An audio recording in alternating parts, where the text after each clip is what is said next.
The political circus is gearing up for 2024. Meanwhile, Americans are suffering from the costs of the political elite. Join the Mises Institute at Fort Myers, Florida on November 4th for an event dedicated to the White House, the Fed, and the economy. We'll cut through the campaign rhetoric to look at the future of the U.S. economy, with a lineup including Bob Murphy, Patrick Newman, Jonathan Newman, and Murray Sabrin. Register now at Mises.org/FL23. Human Action Podcast listeners can receive a special $10 discount using promo code FL2023. Audience numbers for Mises Institute podcasts are going through the roof, and we want to thank our great listeners with a special deal. Per Byland's primer on Austrian economics, How to Think About the Economy, has become one of the best sellers in the Mises store, and we're giving it away for free to our podcast listeners. This short book is a great refresher for understanding proper economic logic, and also a perfect introduction to economics for friends and family. So get your free copy of How to Think About the Economy by visiting Mises.org/HAPodFree. That's HA like human action, pod free.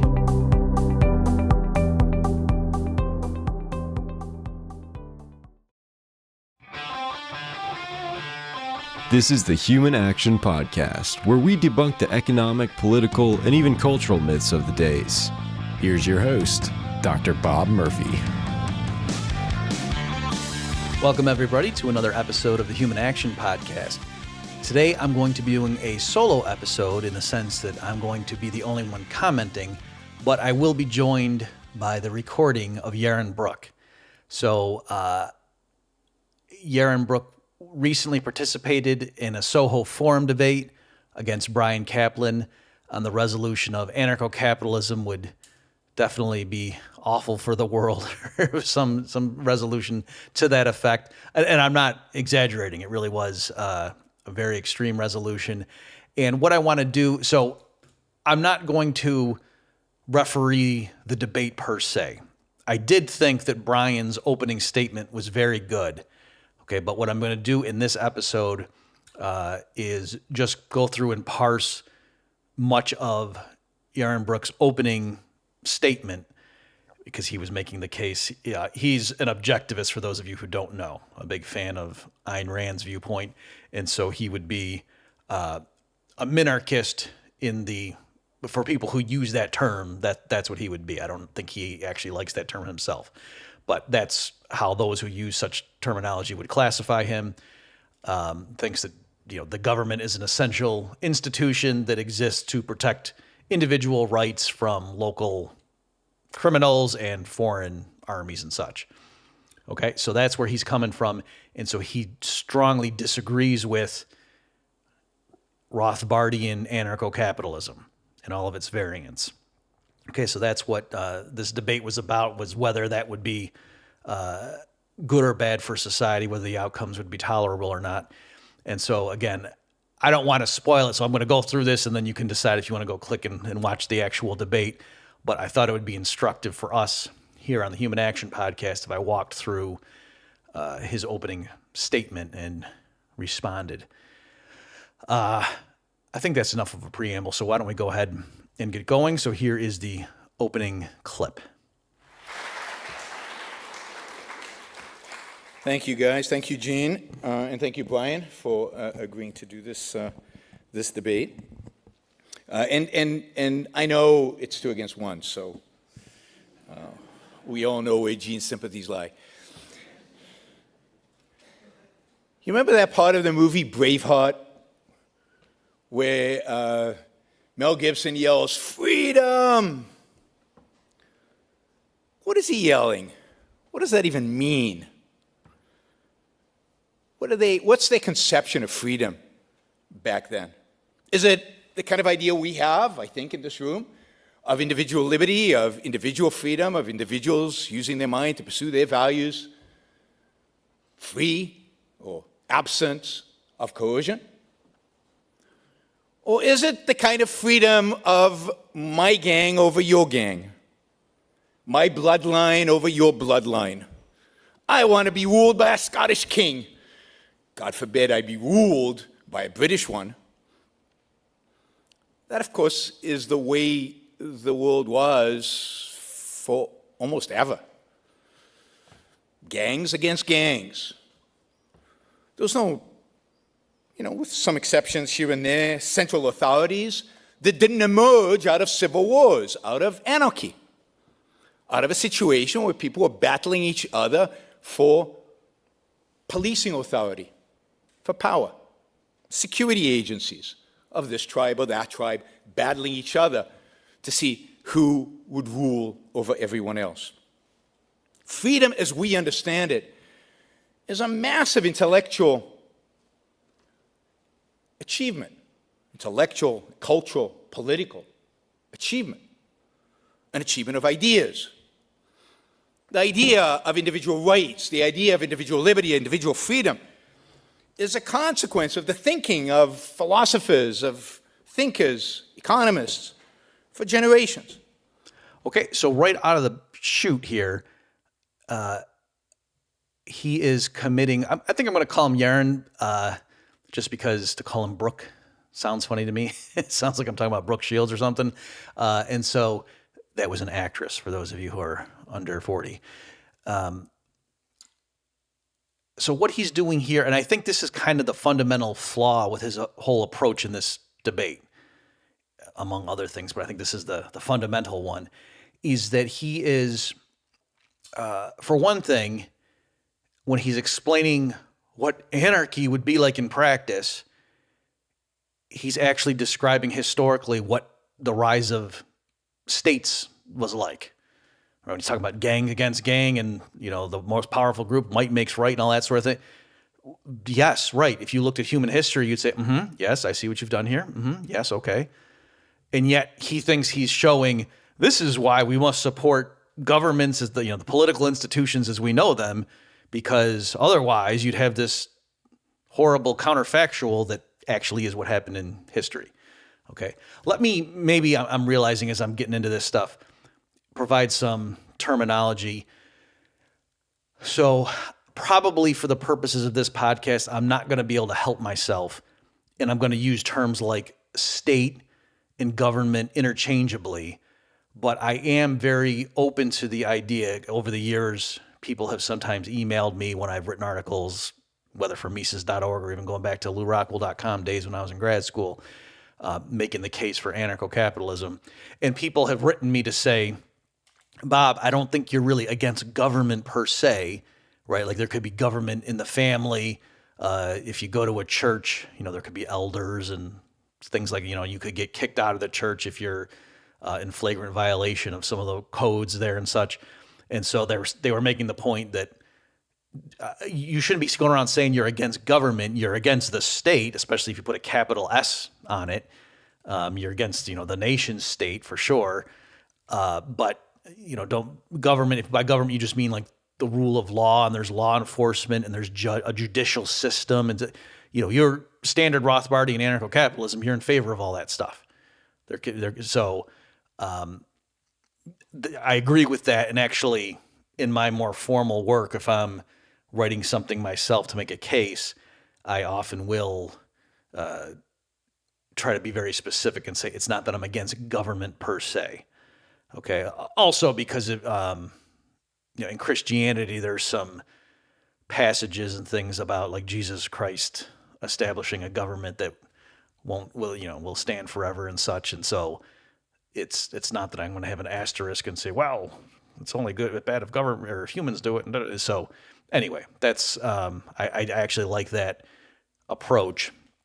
And so, but as I say, in this episode of the Human Action Podcast, take things in context. Probably if I start saying, according to Yaron, this is what happened under anarchy, but actually it's what happens under government. Well, then if I talk like that, I mean government as the political institution that claims to have a monopoly within a certain jurisdiction on the lawful use of violence, or it can delegate it to certain, it's the decision maker to decide when is the use of violence lawful or not, and it gets to tax, right? So those are two of the attributes that make something a political state as opposed to a giant country club, okay? So that's the framework. That's where I'm coming from. If you want some background reading, because I'm going to just assume most of the listeners here are familiar with the basic approach of anarcho-capitalism as laid out by people like Rothbard. If you've never seen that before, I'm not going to explain it from scratch right now. I don't think that is a good use of our time. Instead, in the links to this episode, I will give you some introductory material if you want to just see that explained. The basic premise is just, if you understand how in a free market economy, the state doesn't need to provide education, that the market could provide education much better. And it doesn't have to be for-profit businesses doing it. It could be philanthropic organizations, charitable things and such. We could even call them nonprofits. That's fine. That's all part of the broader civic realm, and is not coming from a political coercive institution.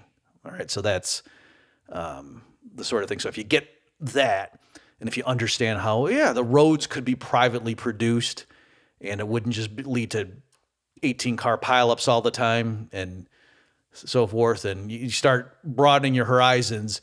The point is, many theorists, actually going back more than a century, but particularly with David Friedman and Murray Rothbard and others, have been, with their different frameworks, have been making the case since the 1970s at least, saying that you could privatize all state services. Anything legitimate that the state does, you can imagine being produced in a voluntary way on the free market. Okay, and that would be more efficient, more humane, would bring about a better society from just about anybody's perspective. Okay, and that a lot of the alleged horrible things that would happen under anarchy actually are what the state gives us in practice. Okay, so that's the basic idea where we're coming from. And again, if you haven't read that stuff, I encourage you to go do it. But even if you haven't read it this episode, go ahead and listen, and maybe just me responding to some of Yaron Brook's statements. Maybe at first he'll say something you think is obvious, and then I'll unpack it, and maybe you'll say, okay. No, so anyway, that's enough preamble. But what he's doing here, besides, again, the reference to gangs and such that I think is ironic, because, again, to me, that's describing the historical origin of what we now view as the main governments around the world, is he's saying, freedom is this achievement. It's an intellectual accomplishment. And right, I agree with that. But what does that prove, right? So he continually makes this mistake throughout this debate, and then, the opening statement that we're going to focus on in this episode, where it's because there's this ideal that he wants advanced, that he thinks is very important. That's why, to him, it therefore follows that there must be this monopoly institution that claims that it alone is the decisive authority in a certain jurisdiction. And on top of that, it gets to say to people, even who are not criminals according to its own code, gets to say to people, you have to give us a certain amount of your money every time period, and if you don't, then we're going to throw you in a cage, even though you haven't done anything illegal according to our rules, except for the fact that you don't want to fund us.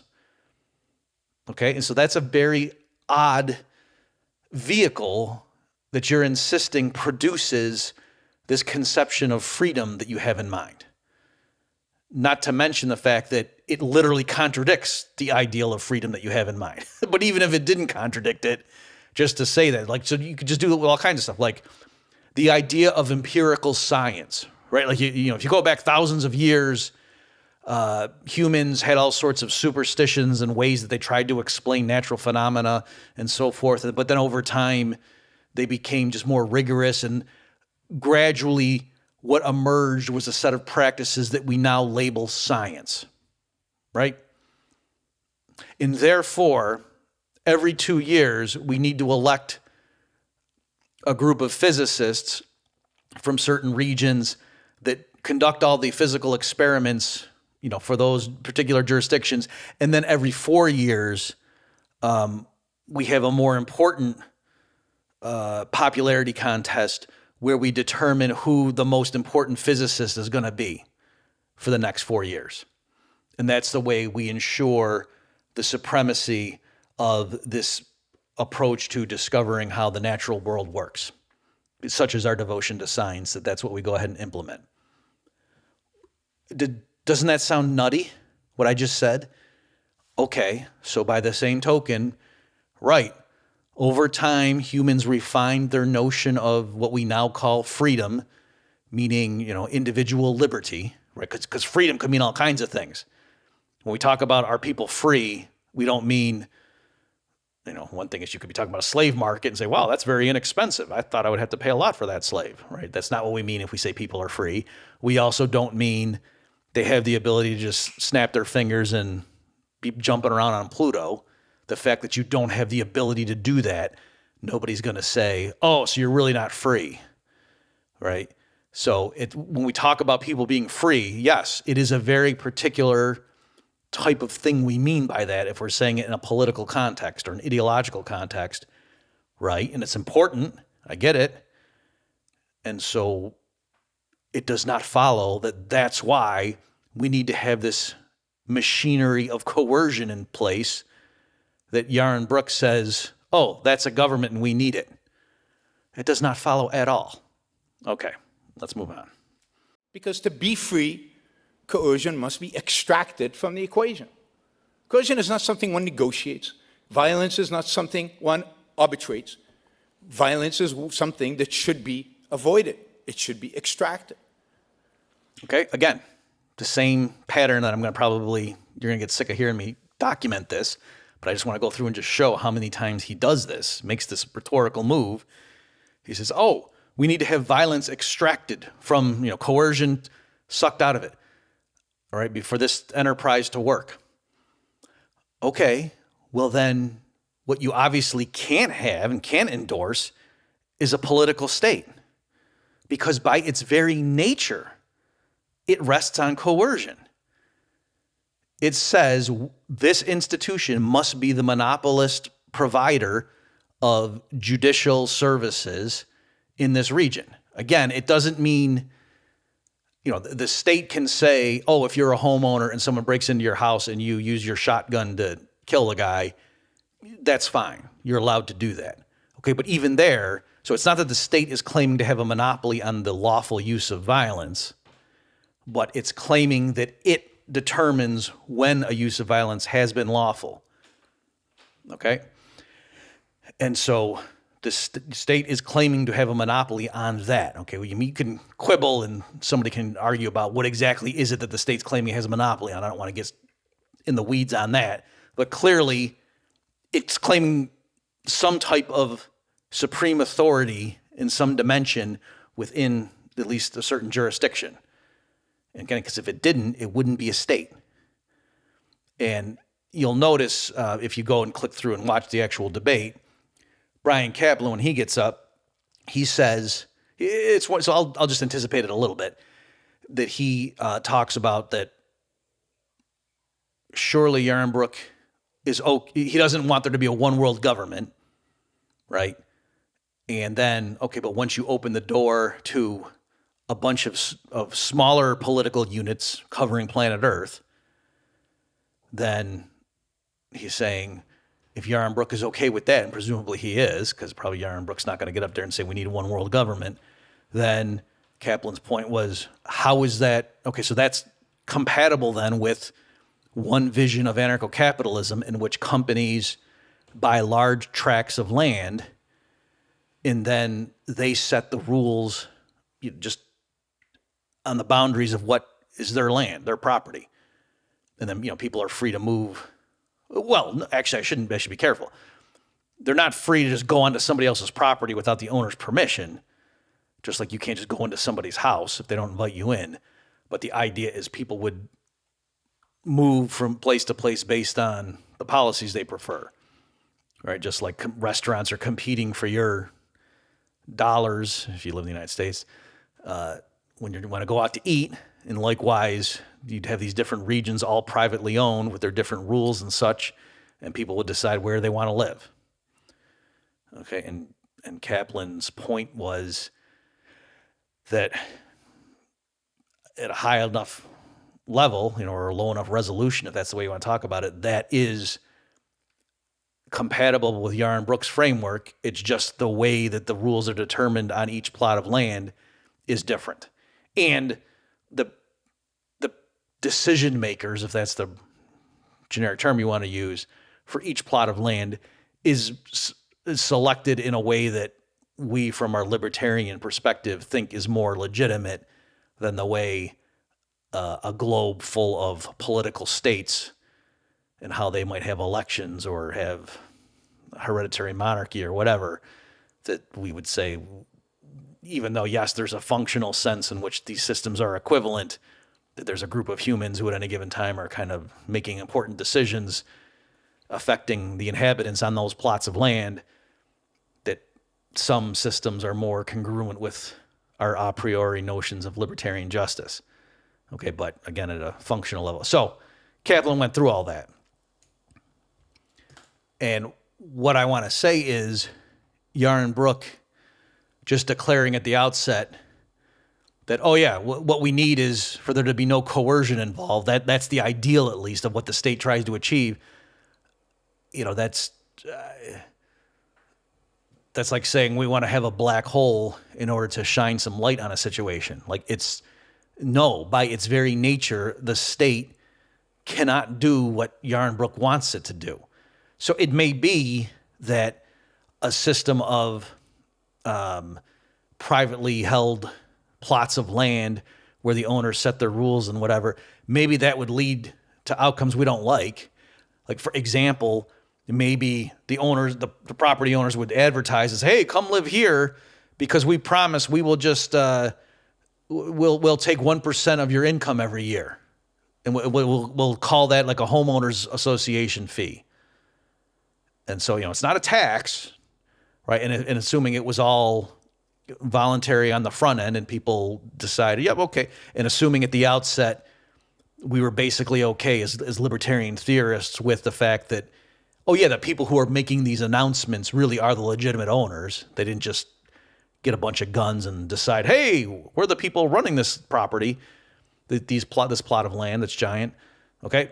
But still, they might engage in fraud. The people might move in there, and then once they get settled, then the property owners change the rules on them and say, oh yeah, even though we signed contracts and everything saying we were going to take 1% of your income, turns out, that we're worried about these foreign aggressors maybe invading or whatever, so we're going to actually bump it up. Now we're going to take 1.7% of your income, and you really don't have a say in it. And maybe that violates the clear letter of what the contracts were when people moved in. That could happen, right? I can't prove to you that that's literally impossible. Surely, yeah, that could happen. But my point is it's not guaranteed to happen by the very nature of private property and people signing contracts, right? It's conceivable they will adhere to what the contract said, in which case the interactions would continue to be voluntary and consensual, whereas the nature of the state per se rests on coercion. Okay, so that's, again, it's weird that Yaron Brook is holding that up as a goal to be established, to say we're trying to extract violence or coercion out of the system, and that's why we need governments in the sense that he attributes to that term, when no, the thing he is defining as a government cannot be free of coercion. It rests on coercion. If it didn't, even Yaron Brook would agree it wouldn't be a government in the way he's using that term. Okay, let's move on. And the protection of individual rights necessitates a government. It necessitates some kind of institution that actually serves to extract that coercion from society. An institution that subordinates society to this moral idea of rights. That doesn't just happen. That's not something you negotiate. That is just something that is. So again, here he's just saying incantations and waving his hands and trying to do a magic spell. He's just saying, you don't negotiate, it just is. Oh, okay. I mean, would we say that about science? Or how do we ensure the progress in mathematics? Is there some sort of process of negotiate, like people write proofs and they submit them to journals and then other experts look at it and we decide through community consensus whether that... No. It just is. And you can say that, but without giving some procedure by which the is gets achieved, it's kind of empty words. And again, too, at some level, I could say, right, sure, whatever it is, this ideal you're holding, like, for example, I am for the rule of law. And Yaron Brook might object and say, well, no, you're not, because you actually want market forces to be determined about, in terms of the codification of property rights, and you want to have private judges rendering decisions in cases where both parties take their disputes to a particular judge based on his or her reputation, and it's not that every few years there's an election in which a judge is just appointed and then all the crimes of a certain nature get assigned to a particular judge and just going through and it's in Murphy, in your system, like the set of rules that are most profitable bubble up to the top. And that's what gets implemented instead of having this rival system. I say, okay, right. And my argument is that procedure is more likely to produce results that achieve this abstract goal we have in mind. So just to go back to my math example, just because a bunch of people who are called mathematicians, and they might even have degrees after their, PhDs and such after their name and come from a good pedigree, they might say crazy stuff. There might be some proof that they say is valid when it really isn't. So just their say-so doesn't make it valid. That's true. But when you say, okay, what's the best way to ensure that the things that the practicing community come to embrace and hold up as correct mathematical proofs, it's not going to be based on having a popularity contest every 4 years and having this group of so-called experts that the public votes on when the public doesn't know much about mathematical proofs, and then they go and appoint the right people to go and oversee the development of mathematics to make sure only correct proofs get elevated. And we're going to have the political process kind of ultimately in charge of that. No, that would be crazy. That's not going to work. And just because Yaron Brook says, no, we can't have mathematical truth being decided through correspondence, and so no, it just is. Like that doesn't help us any. The idea that defense agencies can compete on a, quote, free market for retaliatory force is incoherent. For a free market is one from which force has effectively already been banished. What defense agencies are actually trading in isn't force, in the lack of freedom, in the use of its negation. Again, he's just asserting things. So why can't defense agencies negotiate? It would reduce costs. See, so this is the thing. Right now, if there's some international incident, let's say some group of people from Mexico sneaks over the border and robs a bank in Texas and then goes back into Mexico. We're pretty confident that the Mexican and U.S. authorities are going to discuss the matter and come to a resolution. It's probably not going to result in the U.S. sending in the Marines to go take out battalions of the Mexican army in order to bring these fugitives to justice. That's not going to happen. So how is that possible? It's not because there was a one world government overseeing that. It's just, no, when you got two powerful organizations side by side and there's a dispute, they often recognize that it's not in our interest to go to war with each other over that. And so that logic would apply for private defense agencies, or whatever you want to call them, except all the more so because they more directly bear the true economic cost of their activities, more so than a political state does. So the example I like to use is when Bill Clinton was president, there was this period where the Monica Lewinsky scandal was really heating up. And then he gave the order to fire a bunch of cruise missiles into the Sudan because they said, oh, we've got the reports that this particular factory is making chemical weapons or something. And it turned out to be, they're like making aspirin. The way the anti-war movement was talking about was, oh yeah, Bill Clinton just bombed an aspirin factory. All right, maybe they were making other pharmaceutical products besides literally just aspirin. But it was, I think, pretty well acknowledged that this cruise missile strike was not valid. That there weren't actually, some terrorist cell in there that was cranking out chemical or biological weapons, which was what the ostensible reason was. Now, at the time, I thought the reason he did that was to get Monica Lewinsky off the front page of the papers. So I can't prove that. Let's say that's true, though, but firing cruise missiles is very expensive. But Bill Clinton's decision was not at all influenced by, I would have to go explain myself to the shareholders at the next quarterly meeting because I'm the head of a corporation and these missiles are part of our inventory. And if I fire them off, well, now we have fewer assets on our corporate balance sheet. And so the shareholders are going to want a reckoning and to say, well, why did you do that? And I'm not going to just want to say, well, it's because there was a sex scandal that was killing me in the polls and I wanted to change the news cycle. That's not going to fly. Okay, so just showing the huge difference in how expenditures affect decision makers when the organization is truly private versus when it's a public entity of which the political officials are mere stewards or caretakers, that actually changes the way they view the assets under their temporary control.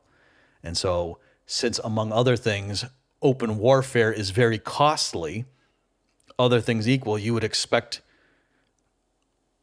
adjacent organizations that are privately owned to be more judicious and cautious about engaging in warfare with their neighbors. Let's move on. Now, look, I'm not defending existing governments. Unfortunately, our institutions are being corrupted. They were maybe corrupt from the beginning, or at least had the seeds of that corruption from the beginning. But they certainly have been corrupted, and government has gotten worse over the last 100-and-something years, certainly in this country and in parts of Europe. But the fact that an institution has been corrupted does not mean we erase it. We reject it. Universities are corrupt. Our healthcare system is corrupt. We don't reject healthcare and reject universities. We go in and fix them. We identify what's wrong. We identify what the problem is. We identify the source of the corruption, and we eradicate the source of the corruption. So government today is corrupt. It's just another gang. So you see this move a lot, where Yaron Brook is sitting here telling us all the horrors of anarchy, and that's why we need states or governments, in his terminology, and then just casually admitting, no, of course, nobody's saying governments. The governments didn't, they started out corrupt and they've just gotten worse over time, and at this point, the government is just another gang. So why is this a ringing endorsement of your approach? At least one could argue, that's kind of like a common rhetorical move, is to say to the anarcho-capitalist theorist, to say, oh, give me an example in history where someone's tried your idea. That's what I thought. And okay, fair enough. And you could point to stuff like David Friedman's written stuff on ancient Iceland or medieval Iceland and things like that. And you could certainly make general comparisons about, the benefits of freedom and, look at North versus South Korea, East versus West Germany. And then so you can clearly make an empirical case that more freedom is better than less freedom and blah, blah, blah. And just say our ideas have not been fully implemented. And you can, do things like that. But we could also flip it and say, okay, you're right. There hasn't been a country of 30 million people that's had Rothbardian anarcho-capitalism in effect that we can point to and say, yep, that's exactly the textbook definition of what we're talking about here. That's true. But by the same token, that means then if we ever could get that up and running, maybe it would work. We don't know that it wouldn't work. In contrast, someone who says, oh, we just need to go back to the U.S. Constitution, that would say, why would it work this time? You're not going to get a group of political thinkers and statesmen of the caliber of Thomas Jefferson and James Madison, right? Who's good right now? What is it? Is Newt Gingrich our era's James Madison? No. I like Jim Jordan. Is he Thomas Jefferson? No. Right? So who? And the fact that with those founding fathers, the system did not last and turned into today's system shows they did not build a lasting structure.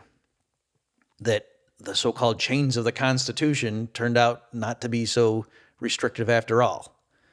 And so to say, oh, we just need to go back to that, and this time we mean it, well, that's goofy. We know that's not going to work. Right? So I could just as well say to Yaron Brook, your ideal of limited government has been shown decisively to not work. How many examples over the course of history do we need to point to show a people had a government that was relatively small and it just grew over time to become tyrannical? By your own definition, Yaron Brook. Right? It's not that it just happened once. It happened everywhere it's been tried. Right? Just like communism has never worked. You could say limited government has never worked ever. And so, yeah, I agree. It would be nice if we had all kinds of working examples of anarcho-capitalism, but if they had started and then got snuffed out, that might be a strike against them. So at least we can say nobody has ever really tried our particular ideas before. Let's move on. And look, anarchy exists today. In every place that government leaves a little room for competing with it, you have anarchy. Government leaves spaces and things that it bans. That's how we get organized crime, cartels, mafias. And yes, it's competition between gangs, between the mafia, the cartels, and the government. Okay, so here I'm going to engage in some actual economic analysis for those of you who are saying, geez, we're about 30, 40 minutes into the episode here. I'm kind of waiting for the economics, Bob. Here you go. The wait has been worth it, I hope. So here, Yaron Brook, he's engaging in what you might call like anarchy in the gaps or something, that kind of a rhetorical move, where you have a system that is undisputably, unequivocally subject to a state. In fact, the very type of state that Yaron Brook is holding up and saying, right now in the present world, this is the best example of what I have in mind, even though it's not living up to my ideals, but this is what I have in mind. And then, because under the jurisdiction and ostensible control and oversight of this benevolent state that's there to make sure the world is free of coercion and to uphold and protect individual rights, the fact that under the operation of that thing, we have pockets of lawlessness, Yaron Brook's going to point to that failure of the state to provide what it said it's going to provide and say, aha, see what anarchy gets you? And that's just nutty. So to not jump right now into literal crimes, like property crimes and violence against other people, let me switch examples for a second just to make sure you understand the pattern. Whenever there was a bad plane crash, by bad I mean like something bad happened and then like they went and did investigations and found out that, oh yeah, there weren't adequate checks, for the flight logs and whatever and the maintenance on the planes. And so there'd be calls to increase the FAA's funding for foreign listeners. That's the Federal Aviation Administration. It's the federal government agency that's in charge of regulating commercial air flight in the air travel in the United States. Okay, so the big passenger jets that people get into to fly from New York to LA and such, the FAA is definitely in charge of that. And if you said, why do we need the FAA? Why don't we just let the free market regulate it? People would say, oh my gosh, can you imagine how unsafe planes would be? The airlines would just, they would stop changing the oil and they would stop doing routine maintenance checks in order to save a few dollars, because that's how raw capitalism works. We need the FAA in place to ensure safety. Okay, so like I say, there was a bad plane crash. It was in the Everglades when I was a kid growing up. And there were all sorts of calls. They had hearings and blah, blah, blah. And the end result was people were calling for the FAA to get more funding because clearly they were understaffed. They couldn't be, they couldn't do their job right. They didn't have enough funding. And so I made the point that what would it look like for this, what would it have to look like if this were a bad system, right? That you've got two approaches. One is to trust Washington, D.C. based agencies to oversee the commercial airlines. And another approach would be, using more market mechanisms. And so suppose it were the case that federal regulation was not the best way to provide safety in commercial flights. What would that look like? Wouldn't it look like when the FAA was definitely in charge, planes crashing and people going and looking and saying, oh, they didn't do routine maintenance like they should have? Isn't that what it would look like? And yet people would pointed to that and said, see, this is why we need a strong FAA. And so it's like if you didn't have a government regulation, you just had laissez-faire and there was a plane crash, people would point to that and say, oh, that's a failure of the free market. We need regulation from the government. So then we have a bunch of regulation from the government and there's a crash and people say, oh, that's the free market. That's why we need government regulation. So no matter what happens, it's always capitalism's fault. And no matter how badly the regulators are asleep at the wheel and screw up, doesn't matter. It always just proves they need more money from us, taken at gunpoint. That doesn't make sense. All right. So anyways, like I'm saying here, do not fall for this rhetorical move by which Yaron Brook is going to say, oh, wow, the inner city is very violent. I wouldn't go into those certain neighborhoods in a big city. There's certain regions you just know, oh yeah, after nightfall, you'd be crazy to go walking around there. You're going to get mugged or worse. And he's going to say, and that's anarchy for you. When no, it's not. The police do not say this area right here is not territory of the Philadelphia Police Department, and we just won't go there. And anything goes in there. That's not what happens, because follow me on this. If that were the case, then a company would find it profitable to go in and provide security services. They could hire people with bulletproof vests and whatever, and go around and provide cover for people. There could be drug sales, right? Like storefronts could open up and they could put all kinds of bulletproof glass and all these other things, armed guards and whatnot. They have like checkpoints that it's not just you open the door and you walk in the store, but there's like an airlock kind of system where people from the street come in, and then there's a holding room, and maybe they have metal detectors or just to make sure people aren't coming in with guns. And they could have all kinds of, drug trafficking there, but in a commercial setting. And that would put out of business all the drug gangs, right? Because you would just go there and, you'd get it and it'd be high purity and what. So why don't they do that? People just going and getting cocaine from the local neighborhood store in these neighborhoods that allegedly, oh yeah, the police don't go there. It's anarchy.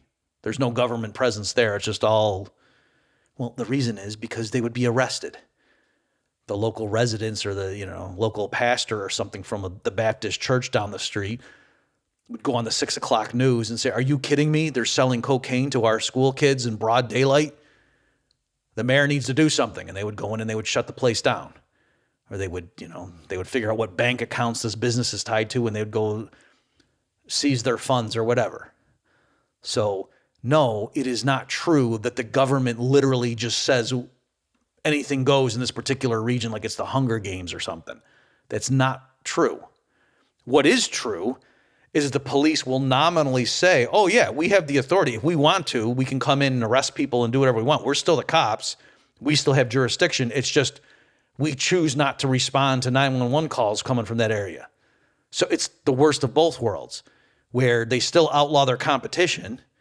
There couldn't be some rival security force that was commercial and arose to protect people in those neighborhoods. That no, the government would ultimately shut them down and say, you can't do that. What is that? This is like a rival army you're building. You can't do that. But then also not providing the service. It's sort of like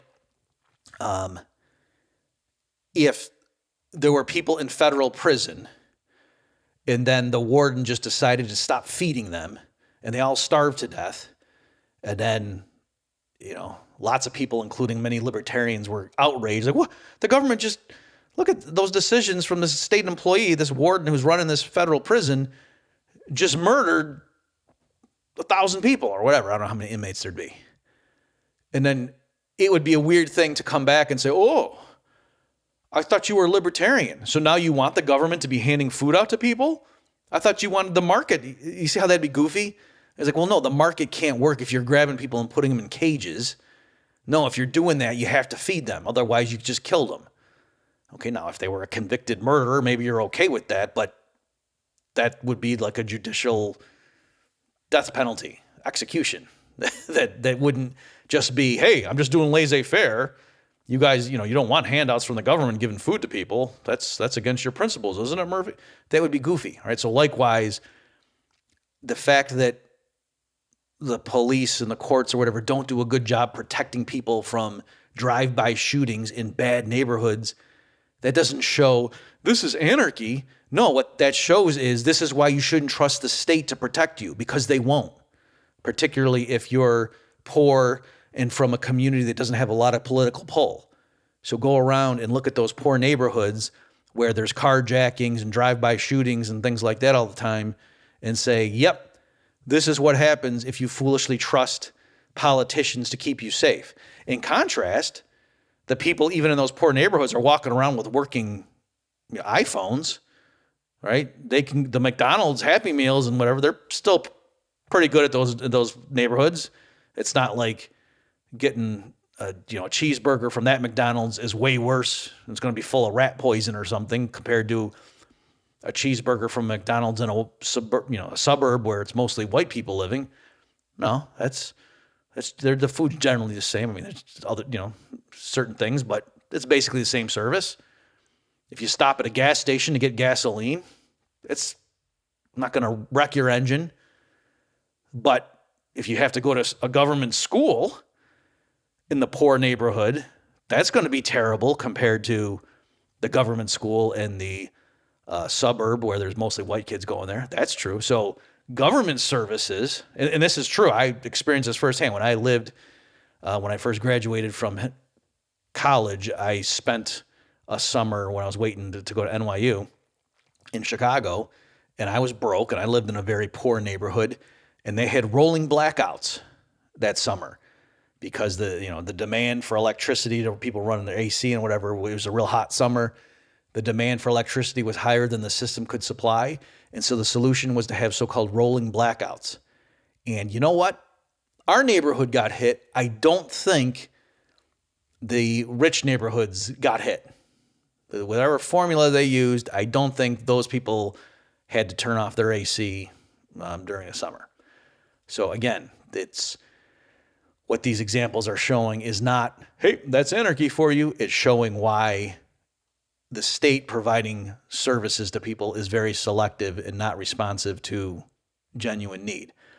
Also, the reason, so look at this. What does the mafia specialize in? Right? Drugs, gambling, prostitution. What's the unique, what's the common thread in all those areas? They're areas that are either literally prohibited or heavily regulated by the state. Those are the sectors where the mafia goes into and provides those goods and services. Okay, so it's not that the government has nothing to do with the cocaine trade, and that cocaine, commerce is unregulated.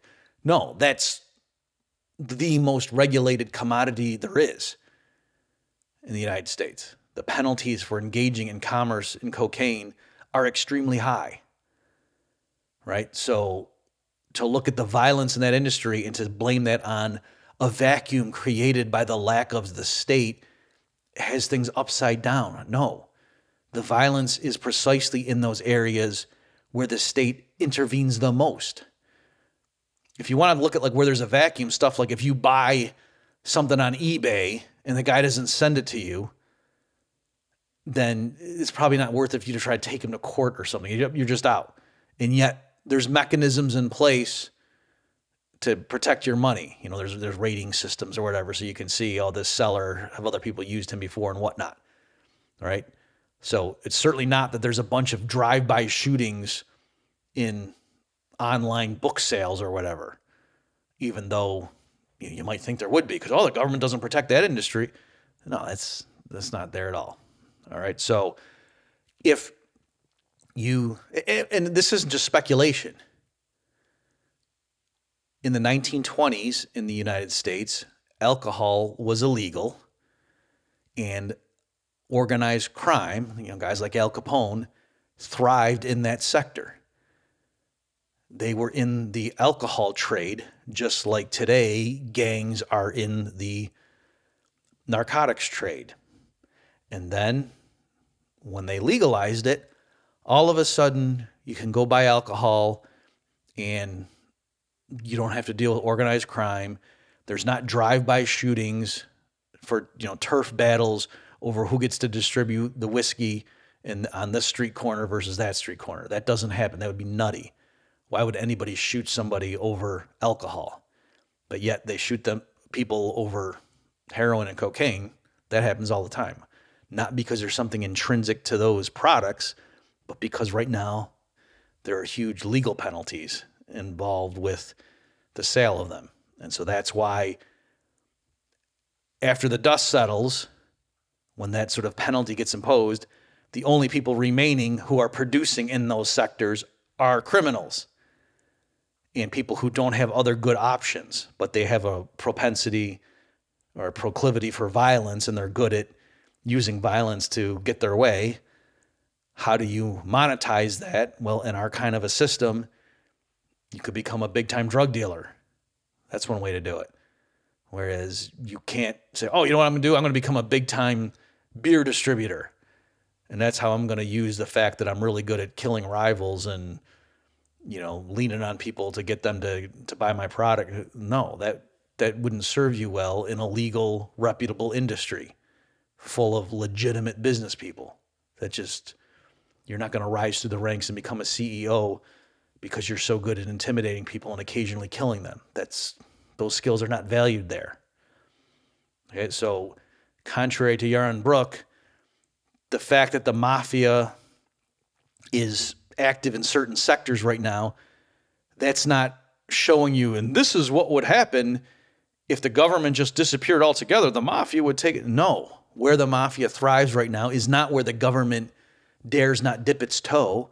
It's precisely in those areas of human intercourse where the state is most heavily involved in terms of waiting in the wings with big penalties to say, if we catch anybody doing this, we're going to throw you in a cage. Now, what makes it more subtle and nuanced is the state its employees are hypocrites, right? The cops in major cities are getting paid off, particularly the narcotics cops.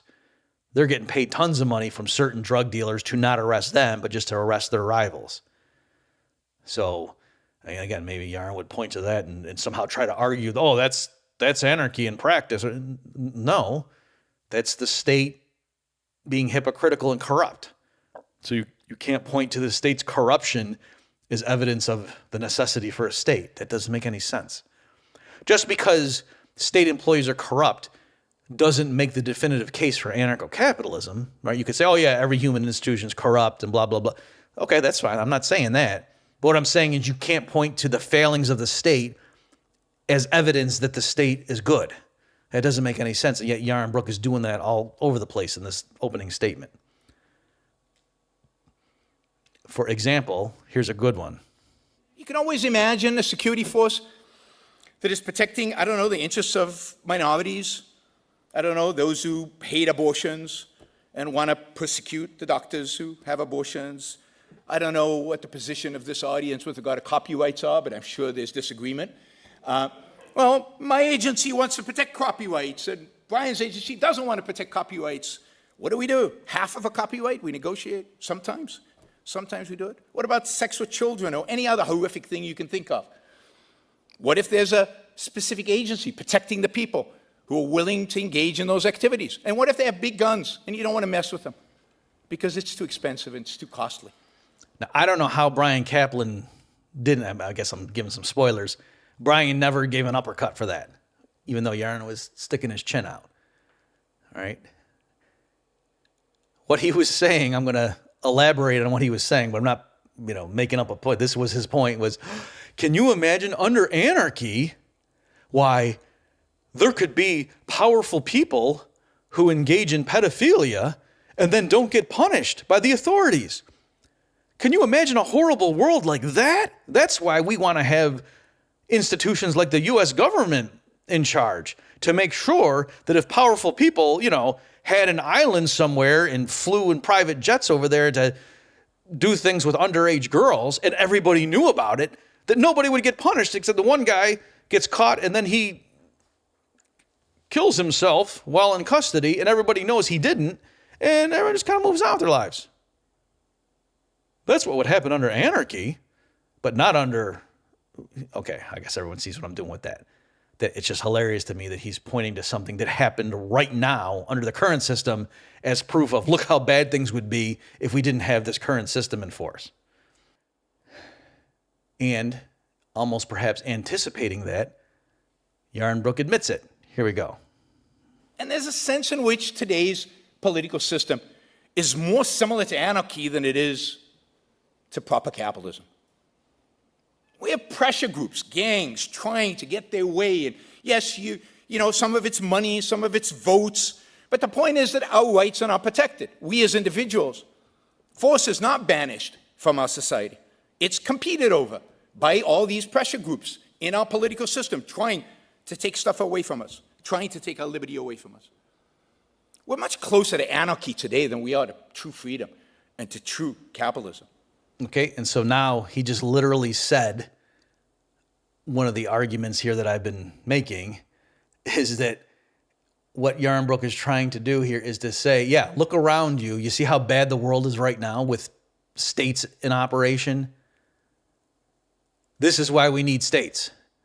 Because under anarchy, it would be like this.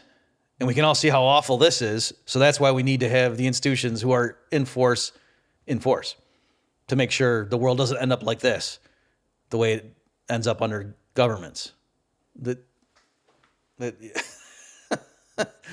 It would be like, I don't know, a vegan taking people around to vegan restaurants and seeing people not smiling and not having upper body strength or something and saying, this is why we need veganism. I don't know. I'm not even picking on vegans. I'm just saying it's hard to even come up with an analogy for what he's doing here. But again, he's saying, yeah, what we need is this ideal system of government that protects individual rights.